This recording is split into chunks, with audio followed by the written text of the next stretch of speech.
Poštovane gledateljice i gledatelji, srdačno vas pozdravljam u ime Zaklade Hrvatskog državnog zavjeta i svoje osobno ime na početku 8. konferencije o vrijednostima koja se tradicionalno održava u predbožićno vrijeme.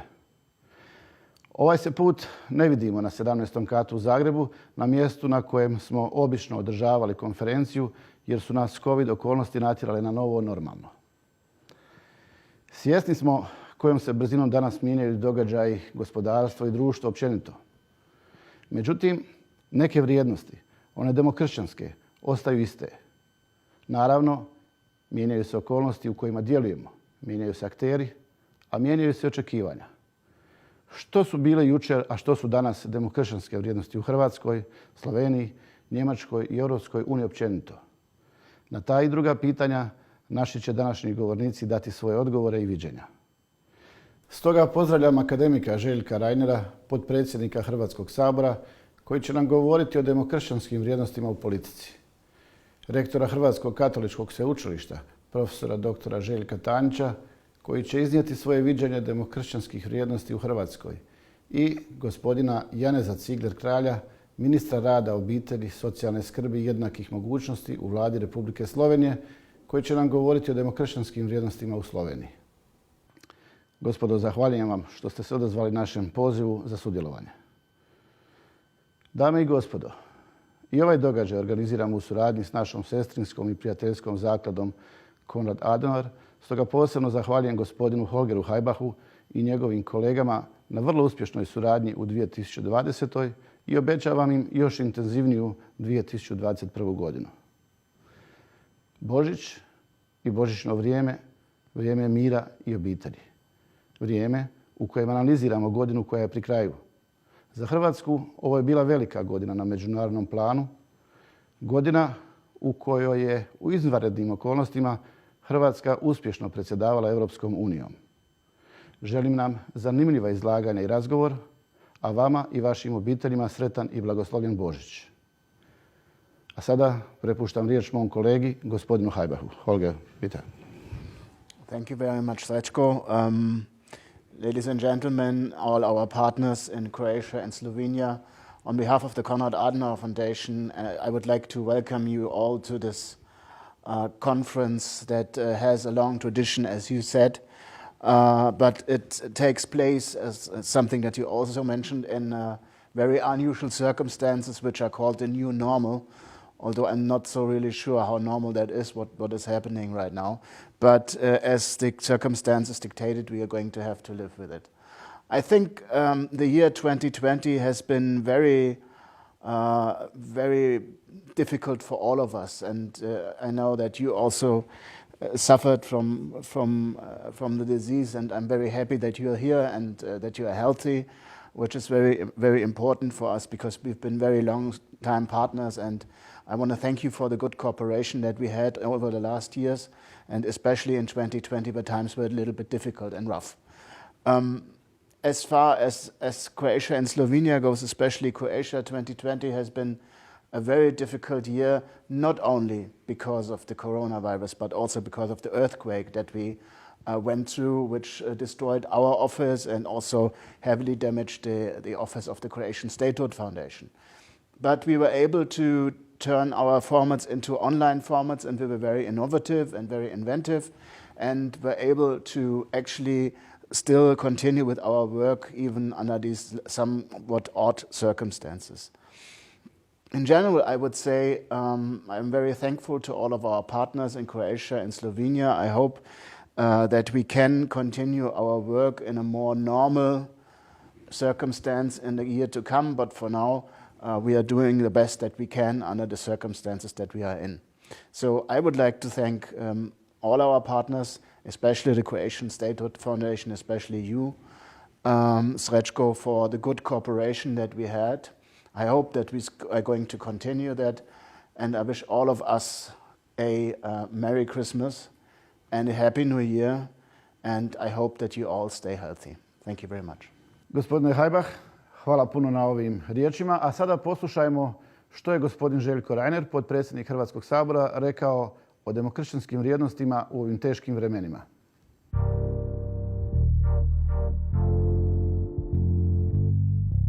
Well, ladies and gentlemen, I would like to welcome you on behalf of the organizers of the Conference on Values, which are the Croatian Statehood Foundation and the Konrad Adenauer Foundation, to this conference which takes place in very unusual times and in very unusual circumstances. But we are happy to have an old friend here, a man that don't need any introduction, Mr. Reiner, Vice President of the Croatian National Assembly and long-standing leader of the Croatian Democratic Union. We are very happy to have you here and that you are going to give us some insights on how you evaluate the value of values actually, and also how do you see the current situation. And I think on a personal note, I would like to say, even, especially in those times that we are in right now, it is more important to talk about values than it may have ever been, because this is a very extraordinary situation. And we are very thankful to you that you take your time to talk to us about how you see the situation. And I would like to give you the word right away. Thank you very much. I will continue in Croatian.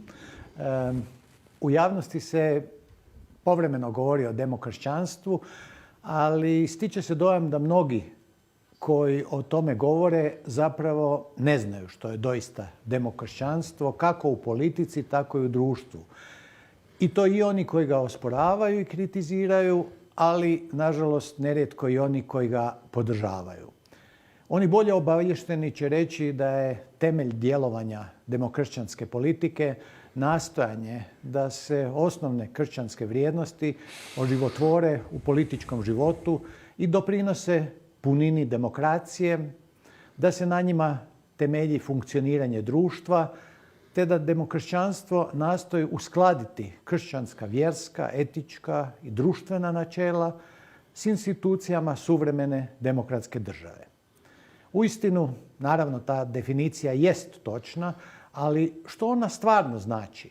Kako je oživotvoriti u nametnutom političkom i medijskom okruženju koje, zahvaljujući sve glasnijim, sve prodornijim, sve raširenijim, rekao bih, trubama ultraljevičarenja, populizma i demagogije, takve ideje pokušava što je moguće više anatemizirati, ismijati, ušutkati, zatrti na razne načine. Važno je naglasiti da svaka prava demokršćanska politika svoje djelovanje temelji na socijalnom kršćanskom nauku, poglavito socijalnom nauku Katoličke crkve, u kojem su osnovne vrijednosti čovjek i njegovo nedodirljivo dostojanstvo slijedom kojega svaki čovjek iz vjere u Boga svjesno preuzima odgovornost za sebe samoga i ostvaruje solidarnost sa svojim bližnjima. Taj se pristup, dakle, temelji na čovjekovim slobodama i porukama iz Evanđelja nasuprot komunističkom načelu totalitarne kolektivnosti ili pak shvaćanju čovjekove slobode isključivo kroz prizmu liberalističkih, egoističkih, osobnih probitaka koji isključuju bilo kakvu solidarnost među ljudima. Prisjetimo se da je Papa Franjo rekao, citiram ga, tamo gdje je sebičnost nema života. Zalaganje za demokršćanske vrijednosti u politici, ali i u svakodnevnom životu, u društvu općenito, u Hrvatskoj je u osnovici programa HDZ-a. To je suprotno pristupu politici koji zagovaraju lijeve, pseudolijeve i ultralijeve stranke, kojih isto imamo, a koja je obilježena s jedne strane komunističko-boljševičkim metodama vladanja uz promicanje bešćutnog, socijalno neosjetljivog, nekontroliranog neoliberalizma. Usprkos raznim insinuacijama koje politički protivnici uporno ponavljaju i pokušavaju imputirati, valja još jednom, po ne znam koji puta, jasno reći da HDZ kao demokršćanska stranka osuđuje bilo kakav oblik totalitarizma, od onog fašističkog do onog komunističkog, poglavito jugokomunističkog, koje je nanio toliko zla hrvatskom narodu, jer su totalitarni, diktatorski režimi bilo koje vrste potpuno strani i protivni samoj biti demokršćanstva i čovjekoljublja koje ono zagovara i promiče. Demokršćanska politika nužno je i usko povezana s konceptom ljudskog dostojanstva. Osobna sloboda i boljitak ne smiju se nikada ostvarivati na uštrb drugih, što primjerice zagovara liberalizam. Sveti otac Papa Franjo je jednom prigodom to pojasnio rekavši: socijalna pravda ne može se temeljiti na nepravdi koja pretpostavlja nagomilavanje bogatstva. Prije svega, ne smije se iz vida izgubiti stvarnost uznemirujuće slike u kojoj mali dio čovječanstva živi raskošno, dok sve veći broj ljudi ne poznaje dostojanstvo jer se njihova ljudska prava zanemaruju i krše. Dakle, ljudska osoba uvijek mora biti cilj, a nikada sredstvo, dok se dostojanstvo osobe može zaštititi samo čvrsto zajamčenim ljudskim pravima. Pri tome, naravno, demokršćanstvo uvijek misli na stvarna ljudska prava, a ne na sve ono što, barem u Hrvatskoj, ljevičari i pseudoljevičari iz dnevno-političkih razloga pokušavaju nakaradno podvaliti i ugurati pod taj pojam. Socijalna orijentacija temeljena na načelu solidarnosti je nešto na čemu je HDZ kao demokršćanska stranka inzistira kao važnom dijelu svog programa. To će nastaviti u buduće, snažno zagovarajući socijalnu tržišnu ekonomiju na tragu obrane dostojanstva čovjeka u odnosu na svemoćni kapital i svemoćno neregulirano tržište koji su se kao pojednostavljene paradigme neoliberalnog kapitalizma nastojali nametnuti u praktički svim tranzicijskim državama, uključujući i našu zemlju. Postizanje ravnoteže između slobode i socijalnog pristupa te solidarnosti sa svima, a posebno sa onim potrebitim, nemoćnim, bolesnim, mora biti temelj hrvatskog društva ako ono želi biti sretno i uspješno. Mora zapravo biti temelj svakog društva. To je upravo na tragu onoga o čem je pisao i sveti papa Ivan Pavao II u svoje 3 enciklike Laborem Exercens, Solicitudo Rei Socialis i Centesimus Annus, u kojima se zalagao za ispravno vrednovanje i dostojanstvo ljudskog rada te etički pristup gospodarstvu. Osobito je to naglašeno u enciklici Centesimus Annus, u kojoj je, zastupajući tržišno gospodarstvo, odlučno odbacio sustav u kojem sloboda u gospodarskom području nije stavljena u čvrsti pravni okvir koji će je staviti u službu cjelovite ljudske slobode te je smatrati posebnom dimenzijom te slobode. I Papa Franjo je u svojoj prvoj poruci za Svjetski dan mira, osuđujući individualni egoizam, pozvao na solidarnost radi postizanja socijalnog mira koji tvori, kao što je on rekao, ravnotežu između slobode i pravde, između osobne odgovornosti i solidarnosti, između dobra pojedinaca i općeg dobra. Budući je uvijek bio vrlo aktualan, Papa Franjo je u svojoj 3. enciklici Fratelli Tutti o bratstvu i sestrinstvu i socijalnom prijateljstvu, koja je nedavno 4. listopada obznanjena u Rimu, između ostaloga rekao da pandemija COVID-19 nije nikakva božja kazna, nego nas je njen, citiram, snažni, tvrdi i neočekivani udar prisilio da mislimo na sve ljude umjesto na korist pojedinaca. I time nas je ponovo pozvao da razmislimo o svojim životnim navikama, svojim odnosima, organizaciji društva u kojem živimo i prije svega o smislu vlastite egzistencije. Dakle, slijedeći te poruke, hrvatsko demokršćanstvo zastupa upravo u ovim teškim trenucima socijalnu osjetljivost, pomažući opstanak 100.000 radnih mjesta i više od 100.000 poslodavaca.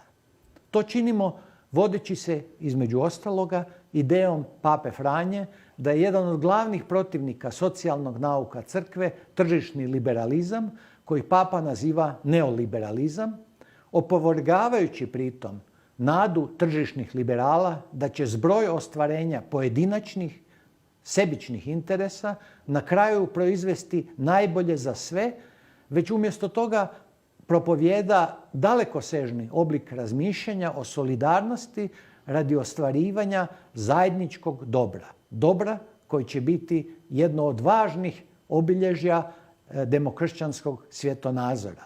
Jer ono je zaštita ljudskog života također, od začeća pa do prirodne smrti. To je također jedna od ključnih postavki demokršćanstva. Iako je sveti Ivan Pavao II. U više navrata ponovio da oni koji donose zakone imaju preciznu obvezu da se suprotstave svakom zakonu koji napada život, kao realan pastir u enciklici Evangelium Vitae savjetovao je da to ne sprječava kada nije moguće otkloniti ili potpuno ukinuti zakon o pobačaju koji je na snazi ili je predložen, da je, citiram ga opet, zastupniku čije bi osobno apsolutno protivljenje pobačaju bilo jasno i svima poznato dozvoljeno ponuditi potporu prijedlozima koji su usmjereni ka smanjenju štete nekog zakona, te da time smanji negativne učinke na razini kulture i javne moralnosti. S time u najužoj svezi naravno poticanje i pronatalitetne politike, stavljanje obitelji u središte i briga o demografskom razvitku. Naime, iz Hrvatske se zadnjih niz godina, a pritom treba vrlo jasno reći da je to počelo godinama prije nego što je na vlast došla ova HDZ-om predvođena vlada, iseljavaju deseci tisuća ljudi. Osim toga, nažalost, u Hrvatskoj se značajno više ljudi umre nego što se rodi, a hrvatsko pučanstvo sve je starije. Demokršćanski pristup politici je i u tome vrlo jasan.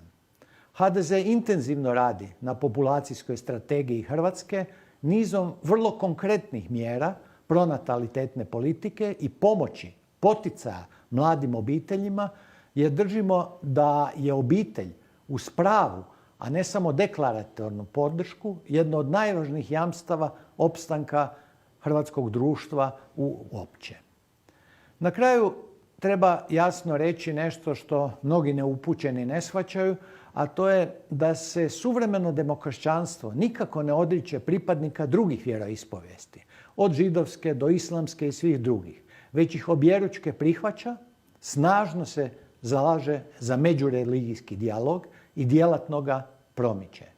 Dapače, ni u kom slučaju osoba ne mora biti katolik, ne mora biti čak ni kršćanin, ne mora, a da bude vrijedni član ili makar samo glasač moderne demokršćanske stranke kao što je to HDZ.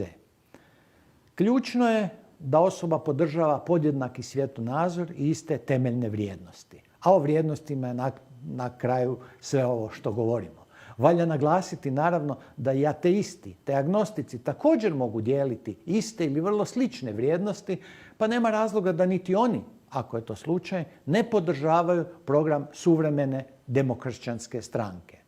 Sve su to postavke koje jamče i upućuju da je upravo demokršćanstvo, a pogotovo u Hrvatskoj HDZ kao glavna i najveća povijesna hrvatska stranka koja promiče demokršćanske principe, ona snaga koja može Hrvatsku izvesti iz ovih objektivnih teškoća u kojima se zbog pandemije COVID-19 nalazi čitav svijet, a ne samo Hrvatska. Pa vjerujem da će baš ta teška vremena i jasna vizija kako iz njih izaći većini Hrvatica i Hrvata te ostalih hrvatskih građana koji podržavaju ideju demokršćanstva uliti dodatnu snagu da ustraju na svome putu.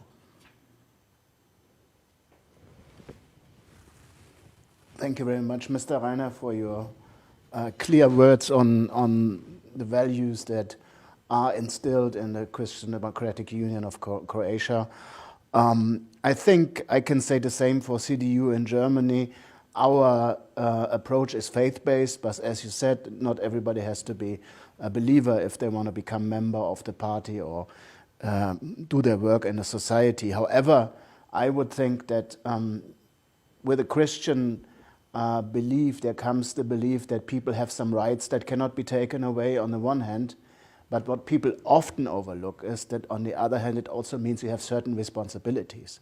And you made it quite clear that there has to be a good balance between personal responsibility and what the government or politics or politicians can do in order to move a country forward, especially in that very difficult situation. And I believe that the Croatian government and also the parliament and HTZ especially have led the country quite well through the current situation. Numbers are going up right now, but this is actually not a Croatian phenomenon. It's happening all over the world, unfortunately. And I think it will be more difficult in future because people, at least this is my assumption, are trying to get back to some normalcy, which we cannot have right now. It's called the new normal, but it doesn't seem really normal to me, actually. I would like to just ask you one question that interests me quite a bit.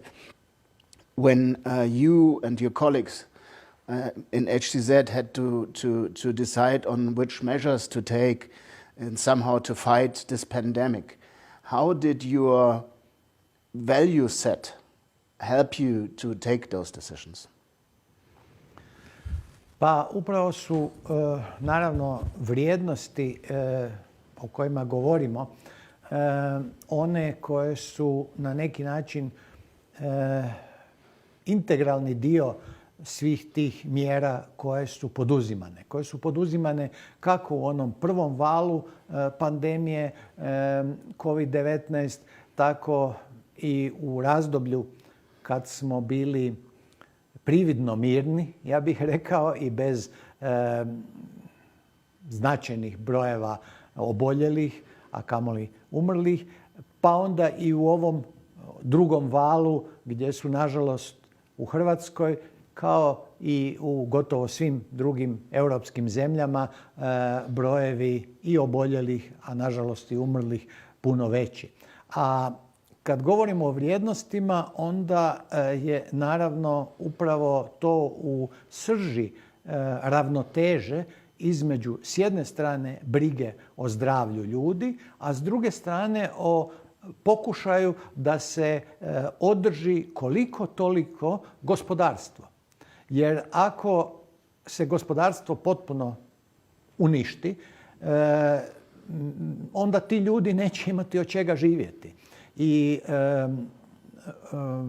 Hrvatska je država, vlada predvođena HDZ-om, učinila velike napore da se upravo održe radna mjesta, da se spasi doslovno 630.000 radnih mjesta, da se održi negdje oko 106.000 poslodavaca, tvrtki.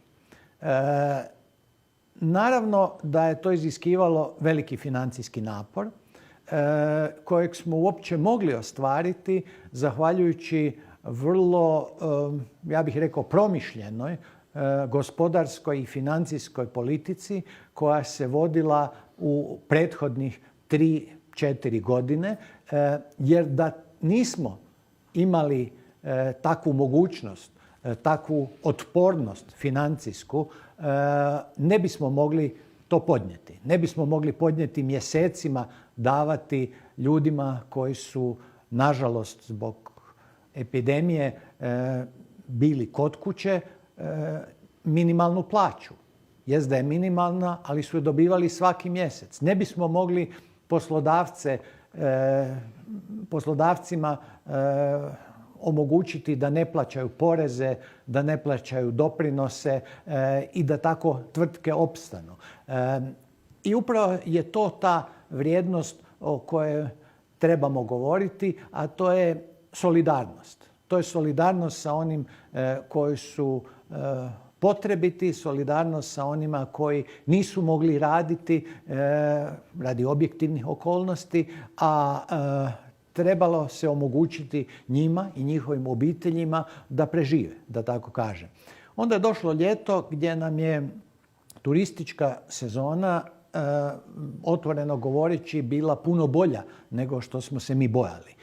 U financijskom smislu je ona bila praktički 50% one prošlogodišnje, koja je bila rekordna u zadnjih cijeli niz godina.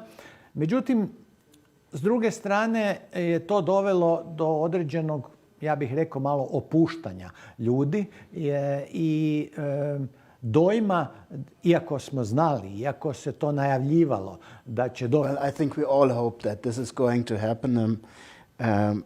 We have a saying in Germany which says, spare in der Zeit, dann hast du in der Not, which translate in English to save while you have money, and then you can help in emergency situations. And this is very much what the Croatian government and you also did. And I think this kind of provision pays off every time when you're in times of crisis. We've seen a lot of crises over the last 2 decades, actually.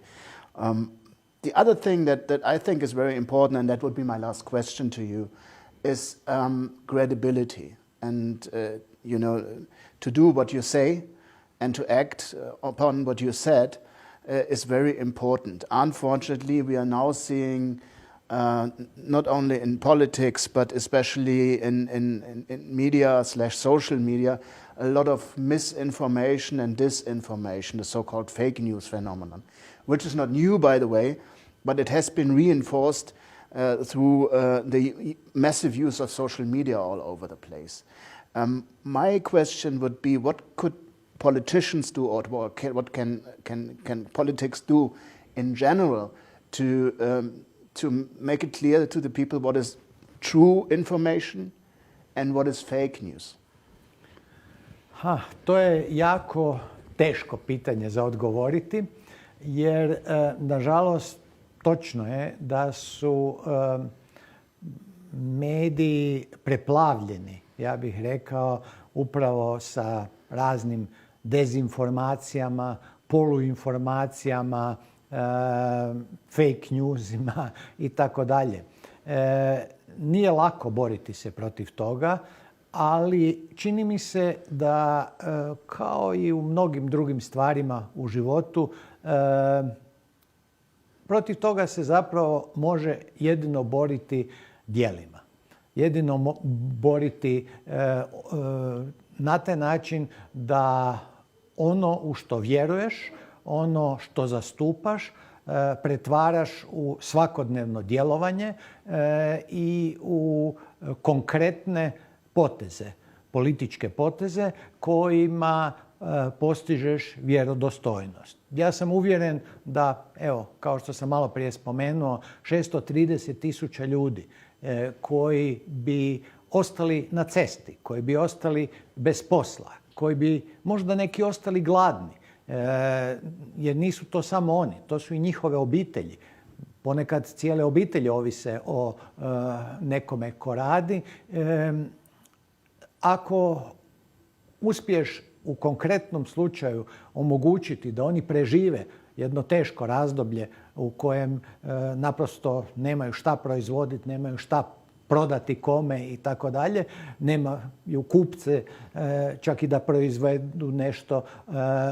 Ako to omogućiš, onda si napravio nešto konkretno, nešto što je mjerljivo i nešto što ljudi, ja vjerujem, ipak vide. Makar su, priznajem, bombardirani sa sadržajima drugačijeg karaktera, sa sadržajima koji pokušavaju to sve obezvrijediti, koji pokušavaju učiniti to kao nešto normalno, kao nešto što zapravo se samo po sebi podrazumijeva i kao nešto što bi, eto, se i onako dogodilo. A ništa se ne događa samo po sebi, već se događa sve namjenski, ciljano i kao rezultat osmišljene politike, upravo na tragu onoga što ste vi rekli, dakle da se u dobrim vremenima štedi i skrbi za mogućnost loših vremena.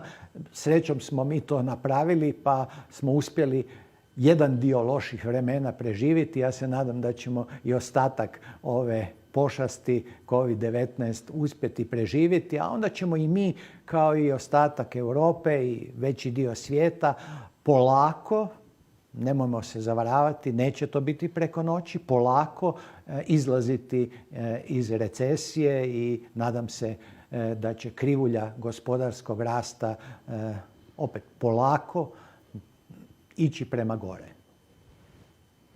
Yes, absolutely. I think you're completely right in saying that. I believe that one other thing, and this is what Croatia has done under the leadership of HDZ, as has done Germany under the leadership of CDU, is taking education even more seriously as we already did before, and putting a lot of effort, also financial effort, in giving also the smallest students in school the opportunity to work with modern technology, and by that being taught how to make the distinction between what is true and what is fake news. And I think that especially parties that have this Christian democratic value set are very aware of the fact that it has to start with the smallest of our people in the country, and these are the kids, obviously. And so I'm very happy that that this is a centerpiece of Croatian HZ politics as well as CDU politics in Germany. Mr. Reiner, I want to thank you very much for being here with us and sharing your knowledge and your large and vast experience. I wish you, first of all, a Merry Christmas, a Happy New Year, and I hope that you and your family stay healthy, and all the best for Croatia. Thank you. Thank you very much, and I wish the same to you. Thank you very much.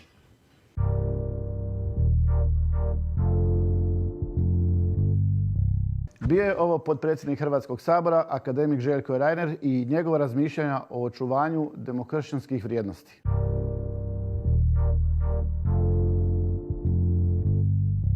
A sada ćemo čuti od gospodina Janeza Ciglera Kralja o demokršćanskim vrijednostima u Sloveniji.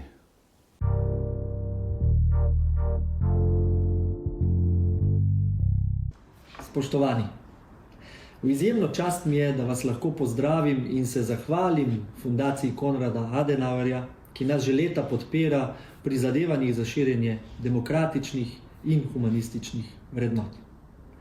Ob koncu tega za mnoge težkega leta je odlična priložnost, da se zazremo vase. Pričemer kot minister nisem nobena izjema. Kot veste, sem letos marca z ekipo kolegov Nove Slovenije pod vodstvom Mateja Tonina ob hudem izbruhu prvega vala do tedaj nepoznane epidemije COVID-19 prevzel funkcijo ministra za delo, družino, socialne zadeve in enake možnosti. Kot dejavni sodelavec in član Nove Slovenije krščanskih demokratov, obenem pa tudi mož in oče 4 otrok ter nekdanji skavtski voditelj, vedno tudi pri ministrskih nalogah izhajam iz temeljnih vrednot krščanske demokracije. Vrednote so zame odraz 3 ravni človekovega bivanja: osebne, družbene in duhovne. Skušam delovati tako, da svoje osebne vrednote živim tudi v družbenem oziroma političnem življenju, vse pa prepleta nit duhovnosti, iz katere se napajam in črpam navdih. Prepričan sem, da mora biti spoštovanje etičnih načel temelj vsakega političnega delovanja, saj prav to spet oblikuje vrednote posameznikov, skupin in ustanov v političnem prostoru. Tako, verjamem, se iz osebnih vrednote preslikajo na družbo, pa na to zopet nazaj, ter spodbudno vplivajo na razvoj in blaginjo. Stranka, ki ji pripadam, Nova Slovenija, črpa temelje za svoj program in usmeritve iz dediščine evropske krščanske demokracije, pri čemer igra Fundacija Konrada Adenauerja neprecenljivo vlogo. Izhajajoč iz solidarnosti, pravičnosti, svobode in varnosti se v Novi Sloveniji danes bolj kot kdajkoli prej zavzemamo za resnico, poštenost, domoljubje, pa tudi za človekovo dostojanstvo. Vrednote pa ne smejo biti samo del političnega manifesta stranke, ampak morajo biti vtkane v vsako naše dejanje, pa tudi v dejanja vseh ostalih, ki so tesno povezani z delom naše stranke, zlasti s predstavniki v vladi ali parlamentu. Stik s članstvom na terenu je pri tem izjemnega pomena, saj napaja stranko in izvoljene predstavnike z življenjsko energijo naroda. Politične vrednote morajo predstavljati povezavo med stranko in zunanjim svetom, dajejo smisel in potrjujejo našo verodostojnost. Imamo to srečo, da smo politični program in delo v sedanji vladi, v kateri smo koalicijski partner, oblikovali skladno z vrednotami in ne zgolj po projektih, ki jih želimo uresničiti. Naše vrednote so del zdravstvenega in gospodarskega programa, ki sta hrbtenica sodobnega delovanja stranke Nove Slovenije, ker rešujeta ključne težave sodobnega človeka, in sicer tako, da izboljšujeta trenutno stanje in lajšata življenje ljudi. Čas, kakršen je kriza zaradi COVID-19, je znova pokazal, kako pomembno je, da imamo vrednote, na ravni katerih se lažje povezujemo pri delu za splošno dobro, pri obvladovanju krize in reševanju življenj ter ohranjanju zdravja. Obenem je pomembno tudi ohranjanje spoštovanja drugačnosti in spoštljive komunikacije. Ena od osnovnih vrednot krščanskih demokratov je spoštljivost in mi ne ustvarjamo skrajnosti v političnem prostoru. Nova Slovenija se trudi, da bi se v politični areni ohranil prostor za vrednote, moralo in etiko. Politika ne sme postati arena prestiža in zasebnih interesov, ter kraj, kjer se dobro živi brez veliko truda. Kot sta pokazali svetovna raziskava vrednot iz leta 2005 ter nacionalna raziskava iz leta 2007 o slovenskem javnem mnenju, Slovencem najpomembnejšo vrednoto predstavljata družina in zakonska zveza, potem pa vrednota religije, vere, poštenost in etika v politiki, vrednote demokracije, vrednota blaginje. Verjamem, da je tudi v vaši državi, v vaših državah podobno, saj ta seznam nenazadnje odraža našo skupno evropsko dediščino, ki je tesno povezana prav s krščansko demokracijo. Ravno zato sem prepričan, da je opiranje na naše ponotranjene vrednote najboljša popotnica za izpolnjeno, odgovorno in pošteno življenje ter pot za družbe pri uresničevanju trajnostne blaginje za vse. Ta letošnji korona advent je še posebej čas premisleka, umiritve in notranje posprave in priprave src, da bo v njih več prostora za bližnjega, za človeka in zanj. Naj se čim večkrat spomnimo božičnega prizora svete družine in živimo skromno, mirno in v sožitju. Vse dobro, prijatelji!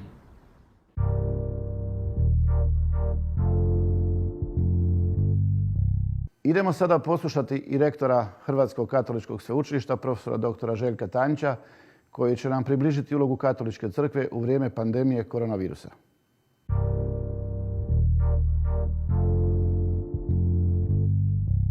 Ladies and gentlemen, I am very happy that we have a good friend of the Konrad Adenauer Foundation and the Croatian Statehood Foundation here, Rector Željko Tanjić from the Catholic University, who has been a partner of ours for several years. We had a lot of very interesting activities, amongst them various activities in the field of migration, for instance, and also in the field of values for the society here in Croatia.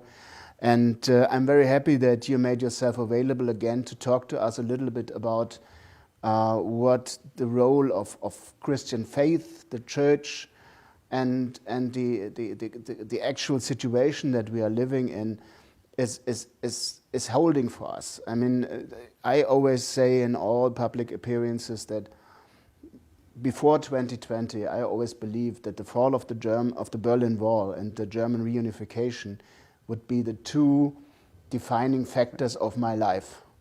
That was before 2020 came. So we are in very special times, and I think people more now than ever need some orientation. They need some value-based sets that guide them through the difficult times. And this is why I'm very happy that you're here, and I would like to ask you to give us some of your thoughts on that subject. Mr. Haibach, thank you for the invitation. I'm also so glad to be here today and really for these kind words. And if you don't may, I will switch to Croatian. Absolutely. Zahvaljujem gospodinu Haibachu kao i gospodinu Prusini na pozivu i drago mi je da se i na ovaj način po ne znam već koji put nastavlja naša zajednička suradnja koja je i našem sveučilištu veoma važna i dragocjena jer nam pomaže da zajedno sa zakladom Konrad Adenauerom i sa Hrvatskom zakladom Državnog zavjeta da zapravo proširimo isto svoje vidike, da se stavimo nekako u europskom kontekstu u načine promišljanja svih izazova koji stoje pred nama. Evo, vaše pitanje je zapravo jedan dobar uvod u moje razmišljanje o ovoj godini koja nas je sve iznenadila. Kad smo prošle godine bili u Westinu pred Božić, siguran sam da nitko nije razmišljao što nas čeka u 2020. To nitko nije mogao ni zamisliti. A nas u Hrvatskoj sigurno su obilježila dva događaja. Pandemija i potres u Zagrebu.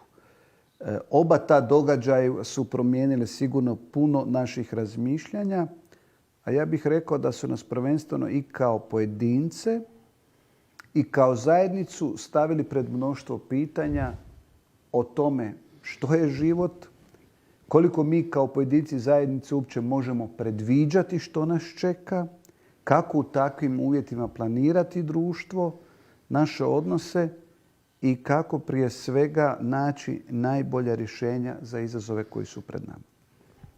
Ja sam svoje kratko razmišljanje zapravo na neki način pripremajući se odlučio nasloniti, ako tako mogu reći, i poslužiti se razmišljanjima Pape Franje, jer sam siguran da je Papa Franjo u ovom razdoblju pandemije bio i ostao jedan od ključnih figura, osoba u našoj trenutnoj situaciji, pa rekao bih i u povijesti, u društvu i u crkvi, on kraj granica crkve, koji je na neki način pokazivao kako se nositi s ovom pandemijom i kako tražiti izlaze. I vjerujem da su njegove riječi, pogotovo njegova zadnja enciklika Fratelli Tutti, na neki način jedan putokaz i za sve one koji se bave i politikom, kako razmišljati ono što je pred nama. Pa evo, nekako moja razmišljanja idu u tom smjeru.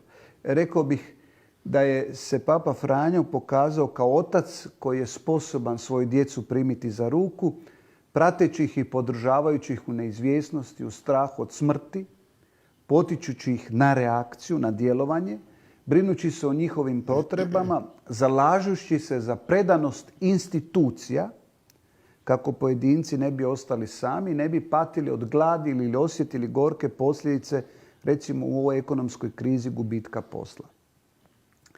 Papa Franjo u jeku ove pandemije stao je pokraj svih nas, naznačujući nam načine, mislim da je to važno evo, i za demokršćansku viziju, naznačujući načine molitve i prošnje kao uporište kojemu treba ostati privržen i po kojoj se crpi osvježenje iz jedine nade koja ne razočarava, a to je Isus.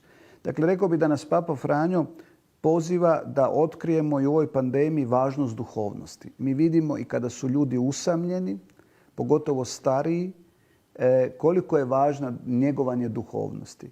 Koliko smo možda prije pandemije posvećivali vremena i snagu onom izvanjskome, a vidimo da nam je sad za savladavanje ove pandemije bitna naša unutarnja struktura osobnosti. Rekao bih i psihološka i duhovna.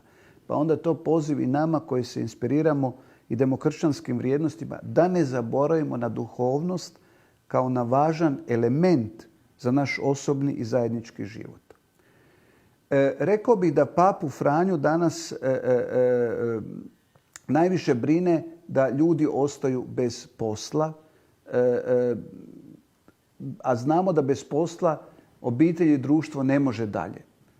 To će biti problem postpandemije, siromaštvo i nedostatak posla i potrebno je tu puno solidarnosti i kreativnosti za rješavanje toga problema. Na taj način možemo reći da Papa daje jednu jednostavnu fotografiju onoga što mi živimo i nudi lijek kako se iz toga izvući.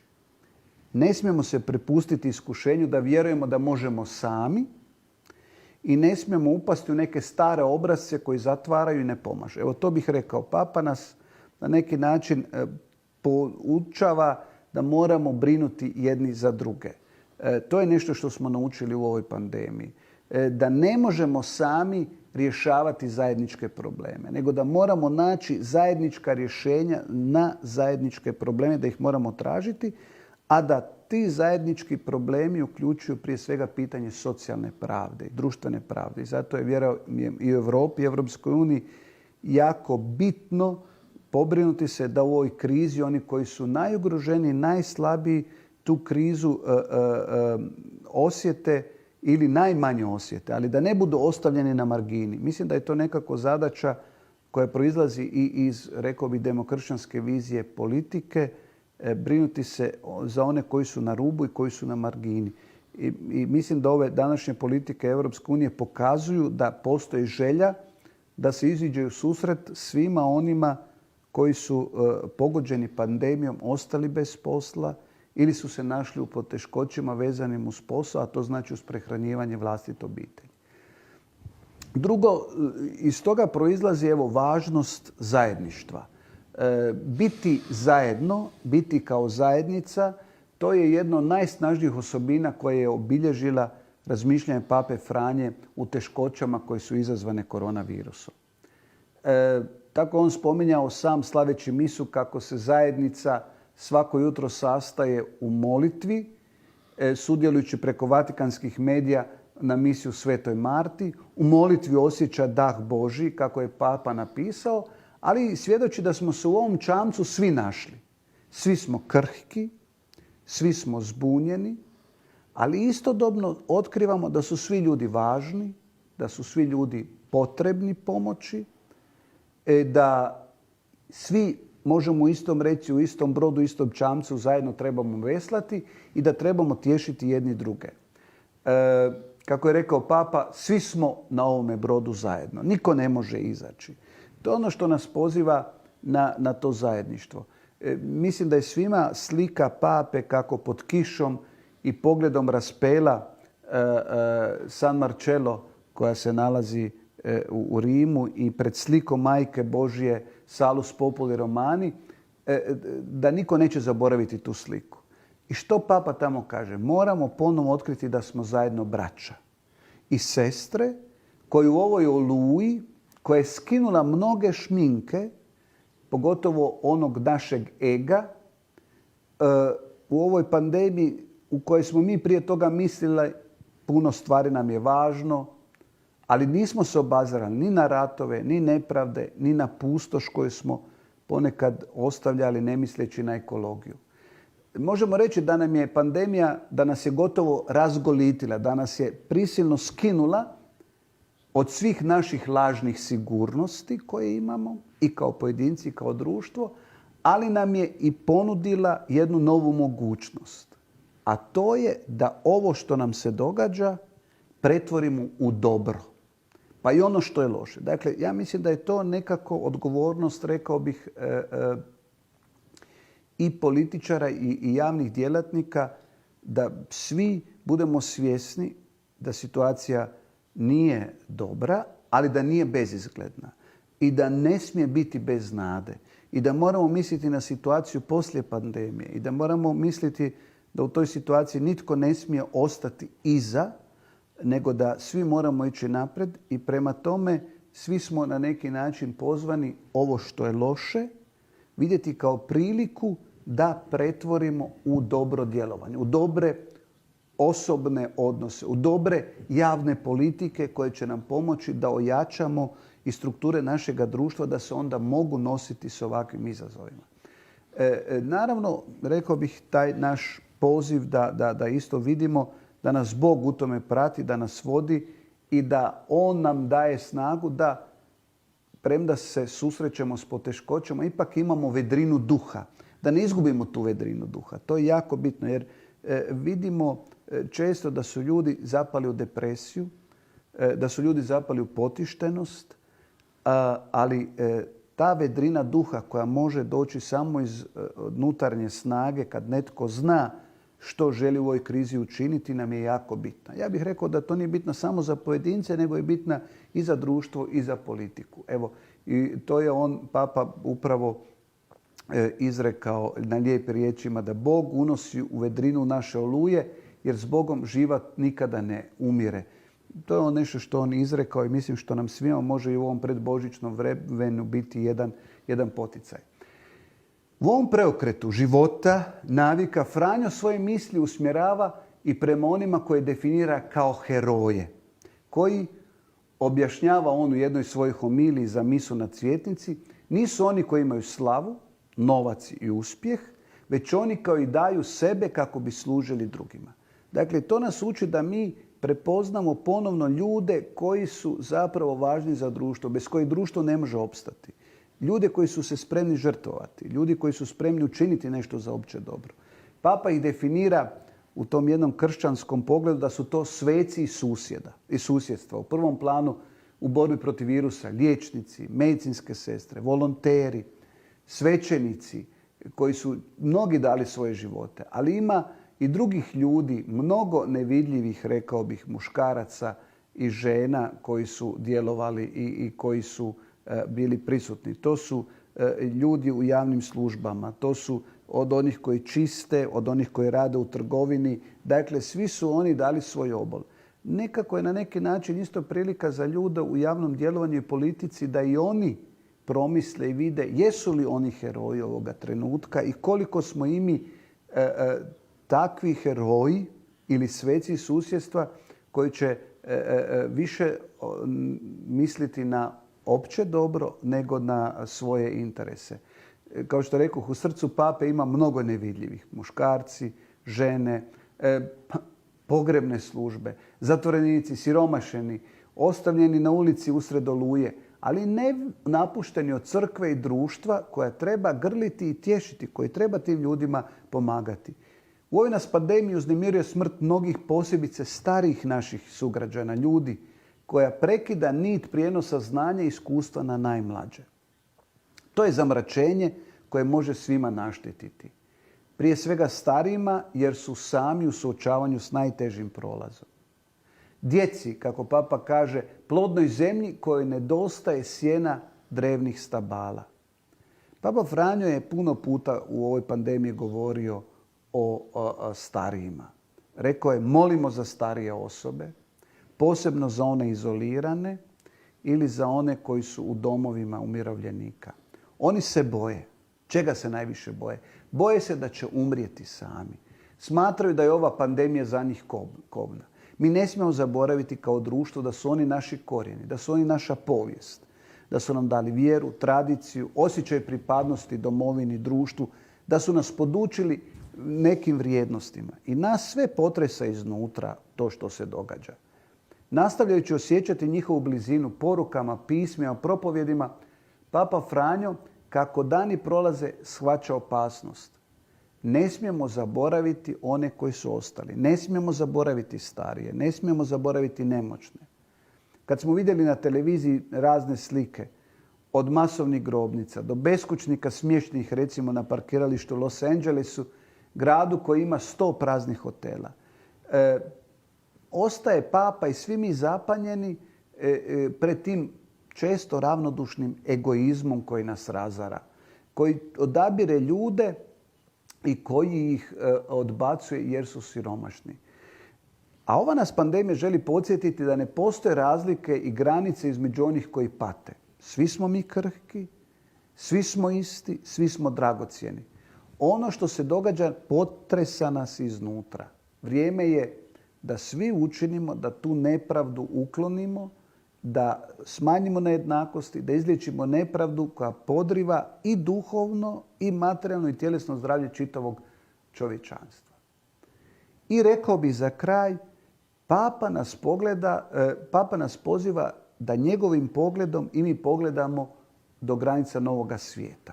A što znači? Da razmišljamo o vremenu poslije pandemije, da razmišljamo o obnovi cjelokupne vizije, kao što rekoh, da shvatimo pandemiju kao priliku da pripremimo naše zajedničko sutra.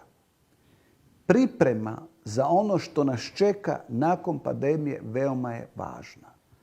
I zato je potrebna vizija, zato je potrebna duhovna snaga, zato je potrebna odlučnost i zato su potrebne vrijednosti, rekao bih, koje se nadahnjuju upravo novim kršćanskim temeljima koji nas isto mogu ujediniti i u politici i u javnom djelovanju. Evo, rekao bih da su to neke temeljne poruke možda Pape Franje u ovom vremenu pandemije, za koje mislim da mogu biti nama i u ovom božićnom blagdanskom raspoloženju prilika da malo drugačije nego prijašnjih godina pogledamo gdje smo, što radimo i kuda nam je ići. Znači da po onome što bismo rekli da je isto glavno obilježje socijalnog nauka crkve, dakle prosuditi, to jest vidjeti, prosuditi i djelovati, da nekako to bude motiv i u našem djelovanju u pandemiji i onome što nas čeka iza toga. Evo, toliko od mene. Thank you very much. I would like to thank you, Rektor Tanic, for what I think is a very inspiring speech that you just gave. I have two questions. The one is that, when I spoke earlier on about the fall of the Berlin Wall and the German reunification, what a lot of people have forgotten was that the igniting factor of all of that were Monday demonstrations, protests, which were protected by a church in Leipzig. And the church in Eastern Germany was a shelter for those protesters, and the priests were really putting themselves out there to make that possible. And it seems to me that throughout all the hustle and bustle of daily life, a lot of us forget how important it is to have a value set that is based on Christian faith. In times of crisis, we turn back to God. So my question would be, how can you try to carry that message on, and how can the church help? Because I think we're going to live with that situation for a little bit longer, as all of us expected and hoped for. So it might be even more important to bring out those values. And as you said, not forget those who are left behind, not forget the elderly, those who may be not capable to carry on with their life as it used to be. How can the church do that? To je izvrsno pitanje. Rekao bih, crkva to može činiti na nekoliko razina koje su po meni i povezane i bitne. Spomenuo sam prvo jednu duhovnu razinu. Mislim da nju ne treba podcijeniti. I kažem, ova nam je kriza pokazala koliko smo krhki i ranjivi iznutra. Često se govori u našim društvima zapadnim pa i drugdje, recimo u ovoj pandemiji, o porastu i samoubojstava. Govori se o tome kako su ljudi izgubljeni, kako su se ljudi, kao što sam i spomenuo, predali depresiji. Ja mislim da je tu važna duhovnost. Duhovnost, mislim da je važno isto u ovoj pandemiji naći načina kako zaštititi ljude, a kako opet omogućiti da crkve kao zajednice funkcioniraju. Vidimo da je to jedna velika rasprava čak sada i u Europi, s obzirom da se često pojavljuju glasovi pa zašto smo zatvorili, teretane, a zašto nismo zatvorili crkve. Pa zato što bih ja rekao da je sloboda vjerovanja jedno od temeljnih ljudskih prava i da je ta duhovnost bitna za naš identitet, a da mi naravno možemo vježbati, hodati, da teretana i crkva nisu isto. Ali to isto govori koliko smo mi zapravo izgubili neke orijentire i treba se njima vratiti. To je sigurno prva razina. Druga razina, ona je konkretne pomoći koju Papa često spominje. To je djelovanje crkve kroz Caritas, djelovanje crkve u manjim zajednicama, pomaganja ljudi, kroz socijalni angažman, kroz blizinu. Najbolje, crkva je proširena po teritoriju, ona često jako dobro i najbolje poznaje situaciju u nekom susjedstvu, kome treba pomoći, što mu treba pomoći, na koji način mu treba pomoći. I mislim da je to jedan od važnih načina kako crkva pomaže. I naravno, treća razina je djelovanje u javnosti pa rekao bih u politici, ali na jedan način da se opet crkva miješa u politiku, nego da ona opet svojim razmišljanjima i smjernicama pomaže javnim djelatnicima pa i političarima da nađu orijentir u ovoj krizi. Jer često smo recimo u napasti sad u ovoj krizi da razmišljamo i sigurno će biti oni koji će pokušati izvući iz toga i veliku financijsku, ekonomsku korist. Svaka kriza je na neki način i prilika nekome da nešto zaradi, da nešto stekne, da na neki način onaj tko se osjeća jači i snažniji, da on zapravo preuzme pravila igre, ne imajući na umu neke stvari koje bi trebale biti, a to je pravednost, to je sigurno briga i za one koji su, što smo rekli, siromašni ili na rubu društva i vidjeti da se u ovoj krizi društvo ne raspadne. Mislim da je to nekako važna poruka i crkve i vjerskih zajednica, da moramo paziti da se u krizi društvo ne raspadne. Ono se mora transformirati, ali ne smije se raspasti. Jer kao što rekoh, možda smo i prije pandemije mislili, dakle, osobne slobode apsolutno, dostojanstvo ljudske osobe, ljudska prava, to je jako bitna stvar, temelj naše kulture i civilizacije. Ali s druge strane mi smo mislili da je jačanje individualizma, što je drugo od temelja ljudskih prava, neko rješenje. Ali sad vidimo da to ne može biti. Da ne možemo, kako Papa kaže, u zajedničkom čamcu, u zajedničkom brodu veslati svako na svoju stranu. Nego da moramo naći te zajedničke niti koje nas povezuju. I vjerujem da je to isto jedan od važnih doprinosa crkve upravo u ovom vremenu, da nam pomogne da ne izgubimo te orijentire. Jer je jasno da svatko od nas ima jednu svoju viziju života, misli što je najbolje, i vidimo da je ova pandemija često dovela i do raznih raslojavanja opet u društvu i pitanja. Onih koji se ne slažu s određenim mjerama, oni koji ne žele slijediti određene politike jer misle da su oni u pravu, ne razumijevajući kako je teško sada donositi odluke za sve nas, imajući na umu ono što je opće dobro. A često neki misle da je to onda u koliziji s njihovim individualnim pravima i slobodama. Naći tu mjeru će biti izazov za naša demokratska društva i vjerujem da nam crkva u tome može pomoći na ove razne načine. I totally agree with you. Having worked in Africa and Latin America, I've seen what the church on the ground is actually doing for people who are disabled, who are elderly, who don't have the chance to really live the life as they wanted to do. I would like to have, and that would be my last question, your opinion on one thing. I think Pope Francis is very influential.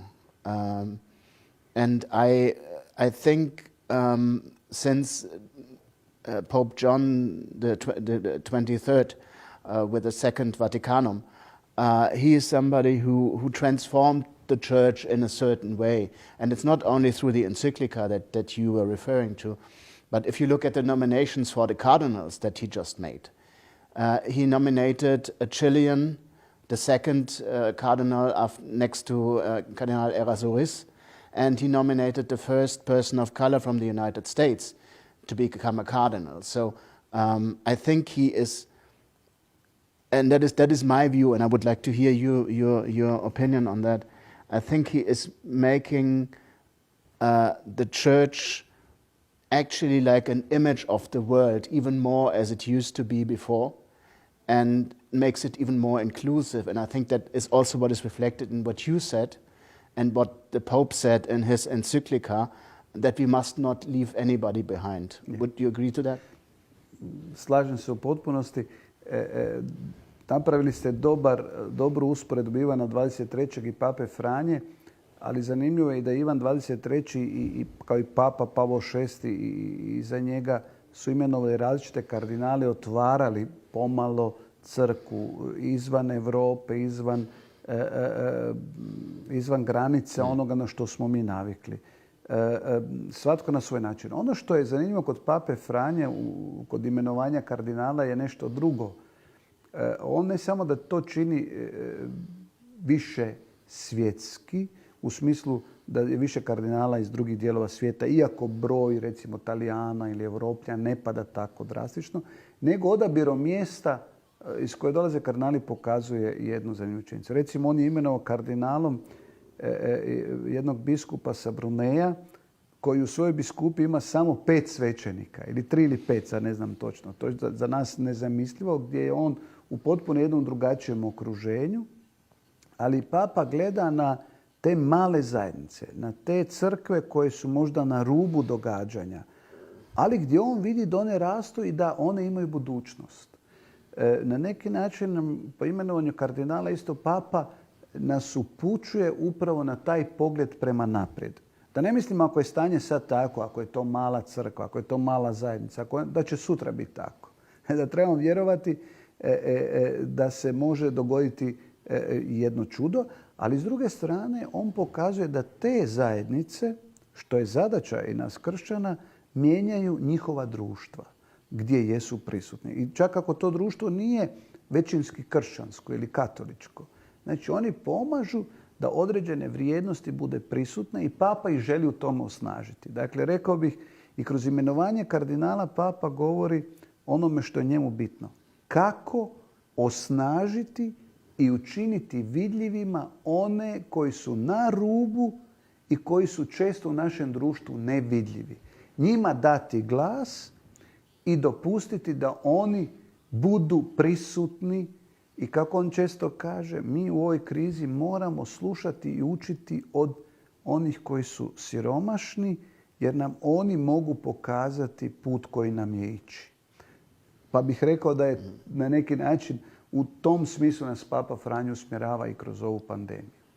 I think you're absolutely right in saying that what is special is that size does not always matter when the Pope nominates a new cardinal. And I refer to the Bible where it is said that, you know, if there's 2 or 3 amongst you, I am amongst you. So size doesn't matter in that sense. And I think this is a very interesting and valuable message that you gave us. And I would like to thank you for your speech. It was very inspiring. I liked it very much. And I just want to say from us, from the Croatian Statehood Foundation and Konrad Adenauer Stiftung, we wish you all the best, all of you and your brothers, or as the Bible says, all of those who work in the vineyard of God. And I hope that you're going to have a Merry Christmas, Happy New Year, and please stay healthy. Thank you very much. Hvala lijepa i vama na pozivu. Još jednom želim vam puno blagoslova i uspjeha u onome što radite ovdje u Hrvatskoj i u svijetu, i vama i našoj Hrvatskoj zakladi. Nadujem se budućoj suradnji i vama osobno i svima vašima najmilijima sretan i blagosloven Božić i sve najbolje u novoj godini. Thank you very much. Hvala.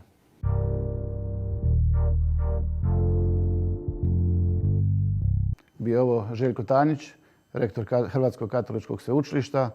Zahvaljujem svim sudionicima i prepuštam završnu riječ kolegi Holgeru Hajbahu.